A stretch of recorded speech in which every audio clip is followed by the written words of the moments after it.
এবারে আমরা সিএসএস এর কয়েকটি প্রপার্টির সাথে আমরা পরিচিত হয়ে নিই এবং সেগুলো কিভাবে আমাদের ফাইলের মধ্যে আমরা ইউজ করব, কিভাবে আমাদের ওয়েবসাইটে আমরা ইউজ করব সেটাই আমরা দেখে নিই। তার আগে আরেকটি জিনিস আমরা এর আগের ভিডিওতে দেখেছিলাম কিভাবে একটি সিলেক্টরকে সিলেক্ট করে, অর্থাৎ এইচ ওয়ান ট্যাগটিকে সিলেক্ট করে আমরা সেটির মধ্যে কিছু প্রপার্টি এক্সিকিউট করেছিলাম। ফর এক্সাম্পল, আমরা এইচ ওয়ান সিলেক্ট করেছিলাম, আমরা তার কালার চেঞ্জ করে গ্রিন কালার করেছিলাম এবং টেক্সট অ্যালাইনমেন্টটা সেন্টার করেছিলাম। সেক্ষেত্রে যেটি হয়েছিল সেটি হচ্ছে আমাদের ওয়েব পেজের মধ্যে যতগুলো এইচ ওয়ান ট্যাগ ছিল, যদিও আমাদের ওয়েবসাইটে কেবল একটি এইচ ওয়ান ট্যাগ ছিল, সেগুলো সবগুলোর মধ্যে এই প্রপার্টিগুলো চেঞ্জ হয়ে গিয়েছিল। এখন আমরা যদি কখনো চাই যে পার্টিকুলারলি শুধুমাত্র একটি এলিমেন্টকে আমরা ধরে সেটির মধ্যে কোনো প্রকার স্টাইলিং করব, সেক্ষেত্রে আমরা কি করব? আপনাদের হয়তো মনে আছে যে আমরা আমাদের কোডের করার সময় আমাদের একদম শেষ পর্যায়ে এসে, আমাদের এইচটিএমএল শেষ পর্যায়ে এসে আমরা বক্স মডেল বা ব্লক মডেলটি সম্পর্কে জেনেছিলাম, যেখানে আমরা প্রত্যেকটি প্লেয়ারের জন্য বা প্রত্যেকটি সেকশনের জন্য আমরা আলাদা আলাদা ডিভিশন অ্যাড করেছিলাম। এই যে এখানে যেমন ডিভ, এবং এটা আইডি দিয়েছিলাম আমরা হেডার। মেসির জন্য আমরা ডিভ আইডি দিয়েছিলাম মেসি। প্লেয়ার ইনফোর জন্য আমরা আলাদা একটা ডিভ ক্লাস করেছিলাম প্লেয়ার ইনফো দিয়ে। সো এদের সবগুলো ডিভিশনের এক একটি আইডেন্টিফিকেশন আছে। প্লেয়ার ইনফো, মেসি, এভাবে কি বলেছে জিনিসগুলো আইডেন্টিফাই করা। সো আমরা যদি পার্টিকুলারলি শুধুমাত্র এটির উপর চেঞ্জ করতে চাই তাহলে অ্যাকচুয়ালি কী হবে? সো আমরা একটি স্টাইল ফাইলটিতে একটু ব্যাক করি। আমরা ইনস্টেড অফ এখানে এইচ ওয়ান, আমরা এটাকে চেঞ্জ করে লিখব এরকম একটি হ্যাশট্যাগ, তারপর হেডার। এই হ্যাশট্যাগটি ইউজ করা হয়ে থাকে যখন আমরা কোনো একটি আইডিকে কল করছি, যে কোনো একটি আইডি। সো আমরা কোনো একটি আইডিকে কল করার সময় এভাবে হ্যাশট্যাগ দিয়ে তারপর সেই আইডিটির নাম লিখব। এখন যেটি হবে যে আমাদের ওয়েব পেজের মধ্যে হেডার নামে যেই আইডিটি আছে, যে আইডি যে এলিমেন্টটি আছে, সেটির মধ্যে এই সেটিংসগুলো বা এই প্রপার্টিসগুলো এক্সিকিউটেড হয়ে যাবে। সো আমি যদি আমার পেজটি এখন রিফ্রেশ করি, আমি দেখব যে শুধুমাত্র টাইটেলটি না, টাইটেলের নিচে যে আমার একটা শর্ট একটা ডিসক্রিপশন ছিল, সেটিও এখন গ্রিন কালার হয়ে গিয়েছে এবং সেটিও মাঝখানে চলে এসেছে। কারণ হচ্ছে আমি পুরো ওই এলিমেন্টের মধ্যে এটি এক্সিকিউট করলাম। এভাবে হচ্ছে আমি শুধুমাত্র একটি পার্টিকুলার ট্যাগ না, আমি একটি পুরো এলিমেন্টকে কল করে, বা আমি একটা পার্টিকুলার খুবই স্পেসিফিক এলিমেন্টকে কল করে সেটার মধ্যে আমি আমার সিএসএস অ্যাকশনসগুলো এক্সিকিউট করতে পারি। আচ্ছা, সো আমরা অলরেডি দেখেছি যে কি বলেছে কালার কিভাবে আনা যায়। হাউএভার, কালার অ্যাকচুয়ালি আমরা তিনভাবে আনতে পারি। ফার্স্ট অফ অল যেটি আছে সেটি হচ্ছে আরজিবি কোড বা রেড গ্রিন ব্লু কোড, তারপর হচ্ছে হেক্স কোড, আর ফাইনালি হচ্ছে যে আমাদের কালারের নামগুলো।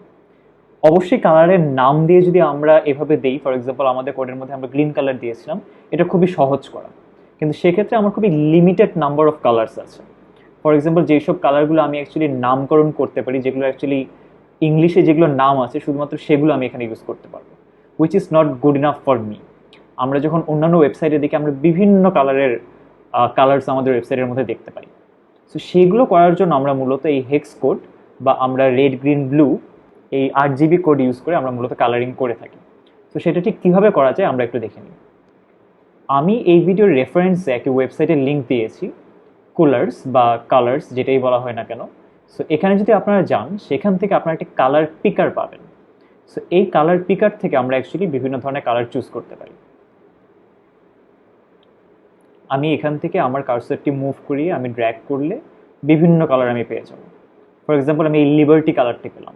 এই লিবার্টি কালারের হেক্স কোডটি হলো এটা। সো আমি এটা কপি করলাম, কপি করে আমার ফাইলের মধ্যে কালারের জায়গায় আমি এভাবে দিলাম একটা হ্যাশট্যাগ, আর তারপর হচ্ছে আমার হেক্স কোডটি দিয়ে আমি ফাইলটা যদি সেভ করি এবং তারপর যদি আমার ব্রাউজারে জিনিসটি রিফ্রেশ করি, তাহলে দেখবো যে আমরা এখানে যে কালারটি চুজ করলাম মাত্র, এক্স্যাক্টলি সেই কালারটি এখানে চলে এসেছে। সো এভাবে হচ্ছে আপনি বিভিন্ন ধরনের কালার চুজ করে তারপর সেটা এখানে নিয়ে আসতে পারেন। আপনি যদি 8 জিবি কোড যদি নিতে চান, তাহলে এখানে দেখবেন যে হেক্স কোডের নিচে আপনার 8 জিবি কোডটি আছে। সো আপনি সুন্দর মতো এখান থেকে এটি কপি করে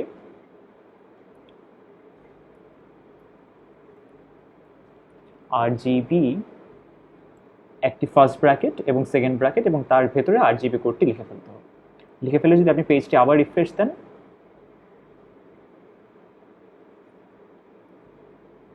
সেম জিনিসটি রয়ে গেলো, কারণ হচ্ছে কালারটি এক্স্যাক্টলি সেম। এটি জাস্ট দুটি আলাদা আলাদা মাধ্যম যেটির মাধ্যমে আমরা অ্যাকচুয়ালি কালারিংটি করতে পারি। সো আমরা কালার করা দেখলাম, এখন আমরা পরের টপিকটাতে যাই, ব্যাকগ্রাউন্ড। আমরা যেরকম আমাদের এই উপরের কালারটি যেভাবে টেক্সটের কালার যেভাবে চেঞ্জ করতে পারলাম, আমরা চাইলে পেছনের যে ব্যাকগ্রাউন্ডটি আছে সেই ব্যাকগ্রাউন্ডের কালারও আমরা চেঞ্জ করে ফেলতে পারি। তো সেটা কিভাবে করা যায় একটু দেখে নিই। আমি এখানে ব্যাকগ্রাউন্ড নামের একটি প্রপার্টি অ্যাড করলাম, তারপর আমি এখানে এখন আমার কালার কোডটি দিব। সো আমরা একটা কালার চুজ করে নিই তাহলে আমাদের কালার পিকার থেকে। আমি একটু লাইট কালারের দিকে যাচ্ছি, যেহেতু আমার টেক্সট একটা খুবই হাইলাইটেড একটা কালার। সো আমি একটা লাইট কালার যদি ব্যাকগ্রাউন্ডের জন্য চুজ করি তাহলে সেটা খুব ভালো দেখাবে। আই থিঙ্ক আমরা গোস্ট হোয়াইট যে কালারটি আছে এটি আমরা ইউজ করব।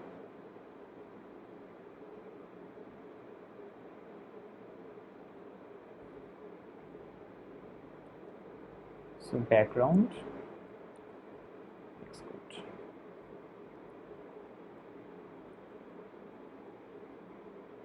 অ্যাজ ইউ ক্যান সি যে আমাদের এই হেডারের যে সেকশনটি ছিল সেটির পেছনে আমার সেই গোস্ট হোয়াইট কালারটি চলে এসেছে।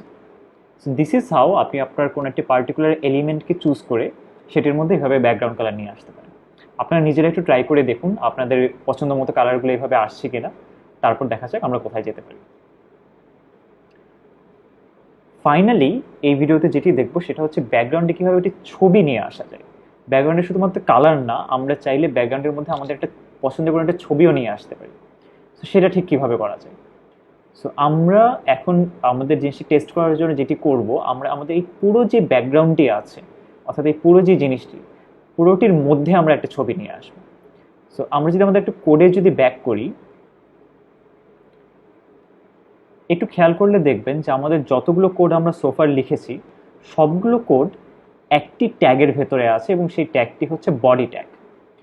সো আমরা যদি বডি ট্যাগকে কল করে তারপর সেটার মধ্যে যদি একটি ব্যাকগ্রাউন্ড কালার বা একটি ব্যাকগ্রাউন্ড ইমেজ অথবা একটি ছবি অ্যাড করি তাহলে সেটি পুরো পেজ জুড়ে সেটি চলে আসবে। I guess this is very much self explanatory এবং এটা আপনারা নিজে নিজেই বুঝতে পারেন যে বডির মধ্যে যদি আমি কোনো কালার অ্যাড করি তাহলে আমার পুরো বডিতে সেই কালারটি চলে আসবে। সো আমরা এখন যেটি করব সেটা হচ্ছে আমরা আমাদের বডি যে ট্যাগটি আছে সেটিকে কল করব। আমি আবার একটু আপনাদের বোঝার সুবিধার্থে বলে দিই যে আমরা যখন কোনো একটি ট্যাগকে কল করব তখন হচ্ছে আমরা সেই পুরো ট্যাগকে এভাবে লিখছি, কোনো প্রকার শুরুতে কোনো কিছু থাকবে না, কোনো প্রকার হ্যাশট্যাগ বা কোনো কিছু থাকবে না, এভাবে দিয়ে আমি হচ্ছে আমার বডিকে কল করতে পারি। আমি যদি কোনো একটি আইডি কল করতে চাই তাহলে হচ্ছে আমাকে শুরুতে একটি হ্যাশট্যাগ দিয়ে তারপরে সেই আইডিটি লিখতে হবে। আমি যদি কোনো একটি ক্লাসকে কল করতে চাই, লেটস সে আমি আমাদের যে প্লেয়ার ইনফো নামে যে ক্লাসটি আছে এখানে সেটিকে যদি কল করতে চাই তাহলে আমাকে যেটি করতে হবে, আমাকে ডট প্লেয়ার ইনফো এভাবে দিতে হবে। অর্থাৎ আমি যখন ক্লাস কল করব তখন আমাকে শুরুতে ডট দিতে হবে। এবং আপনারা যদি চান যে আপনি স্পেসিফিক্যালি বলে দিবেন যে আপনি কোন ধরনের ট্যাগের ক্লাসের কথা বলছেন, অর্থাৎ এখানে এটি একটি ডিভিশনের মধ্যে এই ক্লাসটি অ্যাসাইন করা ছিল, সো আমরা সেটাকে এভাবেও লিখতে পারি Depp dot player info. So সেক্ষেত্রে জিনিসটি আরও বেশি স্পেসিফিক হয়ে যাবে, কোনো প্রকার কনফিউশন থাকবে না। এখানেও যদি আমি কিছু একটা করি, এখানেও যদি আমি একটি ব্যাকগ্রাউন্ড নিয়ে আসি এবং লেটস সে আমি সেম ব্যাকগ্রাউন্ডটি এনে দিলাম,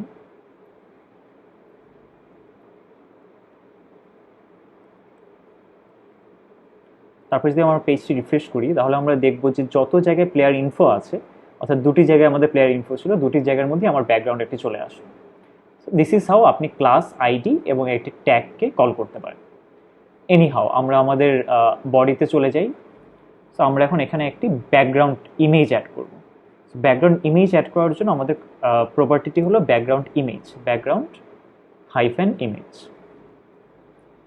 তারপর আমাকে যেটি করতে হবে, আমাকে হচ্ছে মেনশন করে দিতে হবে যে আমি কোন ছবিটি কল করছি। সো আমরা একটু আমাদের ফাইলে চলে আসি। সো আমরা যে ফোল্ডারটি তৈরি করেছিলাম সেই ফোল্ডারটির স্ট্রাকচারটি ছিল একটি এরকম। সেই ফোল্ডারের ভিতরে আরও দুটি ফোল্ডার ছিল, সিএসএস এবং ইমেজেস এবং ইন্ডেক্স ডট এইচটিএমএল ফাইলটি। এই ফাইলটি ওপেন করে আমরা বারবার দেখছি আমাদের ওয়েবসাইটটি। সো এখন হচ্ছে আমাদের এই সিএসএস ফোল্ডারের ভেতর আছে হচ্ছে সিএসএস স্টাইল ডট সিএসএস এই ফাইলটি। একটু কেয়ারফুলি আমরা জিনিসগুলো শুনি, বিকজ এই জায়গাটা একটু ক্রুশাল। সো আমি যদি এখন আমার এই ইমেজেস ফোল্ডারের ভেতর থেকে কোনো একটি ছবিকে ব্যাকগ্রাউন্ড ইমেজ হিসেবে সিলেক্ট করতে চাই, তাহলে আমাকে যেটি করতে হবে সেটি হচ্ছে যে আমি যখন এখানে আমার কমেন্টটি লিখবো, কমেন্টটি আমাকে এমনভাবে লিখতে হবে যেন সে আমার এই ফোল্ডার থেকে এক ধাপ পিছে যায়, পিছে গিয়ে সে ইমেজেস ফোল্ডারের ভেতর যায় এবং তারপর সেখান থেকে কোনো একটি ছবি চুজ করে। আবারও আমি বলছি, একটু ক্ল্যারিফাইড হয়ে নিন এই জায়গাটা, কারণ এই জায়গাটা একটু ক্রিটিক্যাল। আমি যদি ডিরেক্টলি এখানে ইমেজেস মেসি ডট জেপিজি এটি লিখে সেমিকলন দেই, তারপর যদি আমার পেজটি রিফ্রেশ করি, আমি কোনো রেজাল্ট দেখতে পাবো না, কারণ সে হচ্ছে কোনো প্রকার ছবি খুঁজে পাচ্ছে না। কারণ এই মুহূর্তে সে যেটি করছে সেটি হলো সে দেখছে যে এই সিএসএস ফোল্ডারের ভেতর কি কোনো ইমেজেস ফোল্ডার আছে কিনা, এবং সেই ফোল্ডারের ভিতর কোনো মেসি নামে কোনো ফাইল আছে কিনা, মেসি ডট জেপিজি নামে কোনো ফাইল আছে কিনা।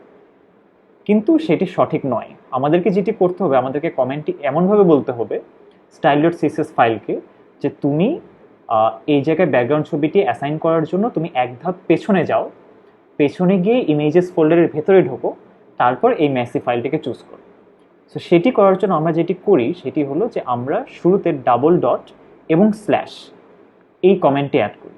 এই কমেন্টটি অ্যাড করা মানে হচ্ছে যে আমার এক ডিরেকশন পেছনে চলে যাওয়া, তারপর আমার লুক আপ করা, তারপর আমাকে জিনিসটা দেয়। আমি যদি এখানে আরও একটি স্ল্যাশ ডাবল ডট এবং স্ল্যাশ অ্যাড করতাম, তাহলে আমার দুই ধাপ পেছনে চলে যেতাম, সেক্ষেত্রে আবার জিনিসটি ঠিক থাকতো না। আমাকে এক ধাপ পেছনে যেতে হবে এই ক্ষেত্রে। সো আমি শুধুমাত্র একবার ডাবল ডট স্ল্যাশ অ্যাড করছি, করে আমি ফাইলটি সেভ করলাম। এখন যদি আমি আমার পেজটি রিফ্রেশ দিই, তাহলে দেখবো যে আমার পুরো ওয়েবসাইট জুড়ে মেসেজ ছবি বারবার চলে এসেছে। So this is how you basically add background image to your website. আপনি চাইলে শুধুমাত্র এটি বডি ট্যাগের মধ্যে না, আপনি চাইলে শুধুমাত্র এটি কোনো একটি ডিভিশনকে কল করে শুধুমাত্র সেই ডিভিশনের মধ্যে আপনি নিতে পারেন।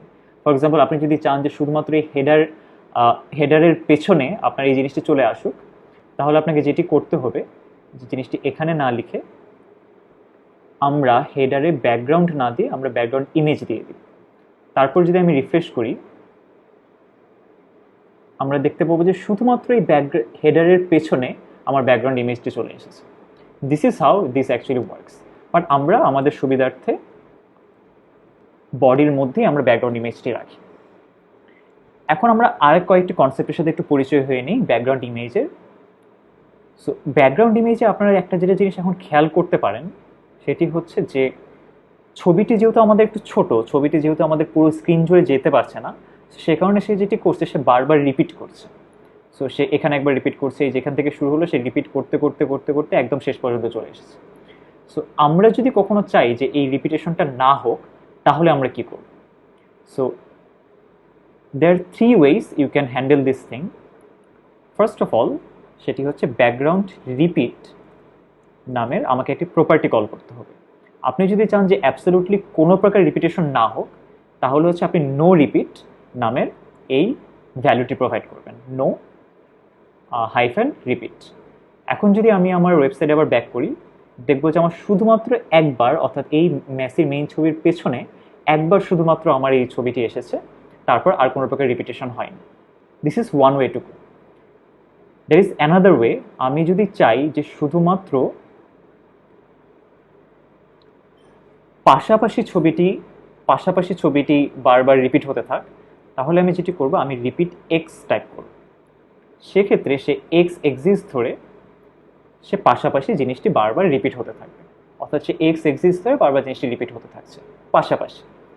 আবার আমি যদি চাই যে শুধুমাত্র উপর থেকে নিচে ছবিটি রিপিট হোক, তাহলে আমি রিপিট ওয়াই লিখব, অর্থাৎ সেক্ষেত্রে সে ওয়াই এক্সিস ধরে সে বারবার জিনিসটি রিপিট করছে।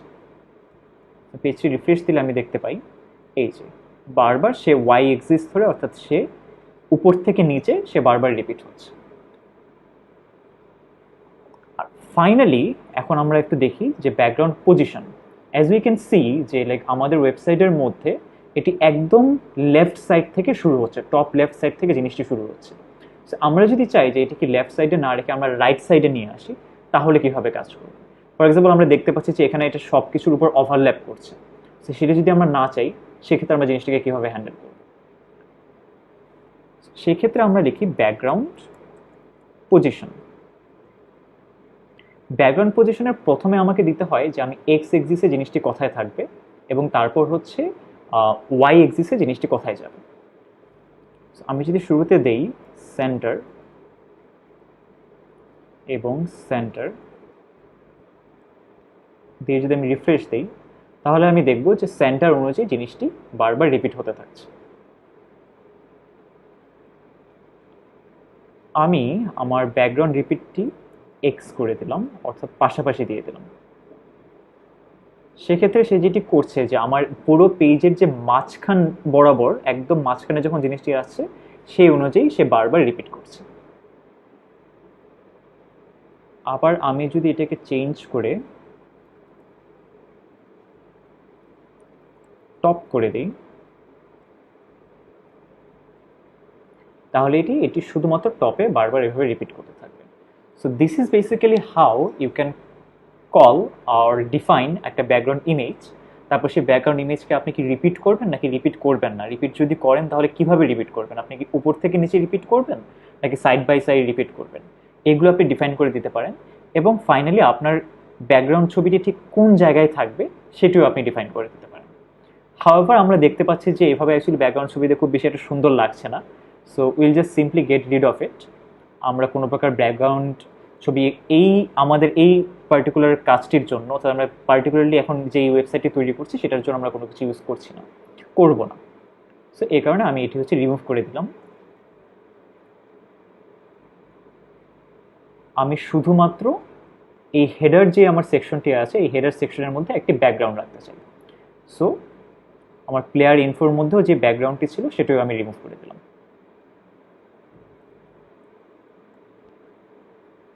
আমার শুধুমাত্র এখন হেডার সেকশনের নিচে গোস্ট হোয়াইট নামের যে কালারটি সেই কালারটি এখন আছে। সো আমরা এতটুকু রেখে আমার আজকের ভিডিওটি শেষ করি। পরবর্তী ভিডিওতে আমরা দেখব যে আমরা কিভাবে মার্জিন, প্যাডিং এবং অন্যান্য জিনিসগুলো, বর্ডার, এই জিনিসগুলো নিয়ে আমরা কাজ করতে পারি।